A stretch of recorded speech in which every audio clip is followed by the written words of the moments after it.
கடும் வெள்ளப்பெருக்கு காரணமாக குற்றாலத்தில் குளிக்க தடை விதிக்கப்பட்டிருக்கிறது. கூடுதல் விவரங்களோடு செய்தியாளர் செந்தில் இணைக்கிறார். செந்தில், விவரங்கள். நிச்சயமாக நந்தா, அதாவது தென்காசி மாவட்டத்தில் கடந்த சில தினங்களாக வெயில் வாட்டி வதைத்த நிலையில் வளிமண்டல மேலடுக்கு சுழற்சி காரணமாக தற்போது தமிழகம் முழுவதும் கனமழை பெய்து வருகிறது. இந்த நிலையில் மேற்கு தொடர்ச்சி மலைப்பகுதியில் காலை முதல் கடும் மழை பெய்ததின் காரணமாக பழைய குற்றாலத்தில் தற்போது காட்டாற்று வெள்ளப்பெருக்கு ஏற்பட்டுள்ளது. இதனால் பாதுகாப்பு நலன் கருதி அருவியில் குளிப்பதற்கு போலீசார் தற்காலிகமாக தடை விதித்தனர்.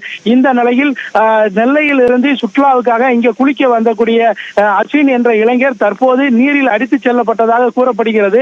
இந்த நிலையில் மாவட்ட காவல் கண்காணிப்பாளர் சுரேஷ்குமார் மற்றும் மாவட்ட ஆட்சித்தலைவர் கமல் கிஷோர் ஆகியோர் சம்பவ இடத்தில் உறவினர்களிடம் பேச்சுவார்த்தையில் ஈடுபட்டு வருகின்றனர். மேலும் அந்த காணாமல் போன சிறுவன் குறித்தும் தற்போது தகவல்களை கேட்டறிந்து வருகின்றனர். மேலும் அந்த சிறுவனை தற்போது தண்ணீர் ஏதேனும் அடித்துச் செல்லப்பட்டாரா என்பது குறித்து தீயணைப்பு துறையினர் மற்றும் அங்குள்ள மீட்பு பணியினர் தற்போது தேடி வருகின்றனர்.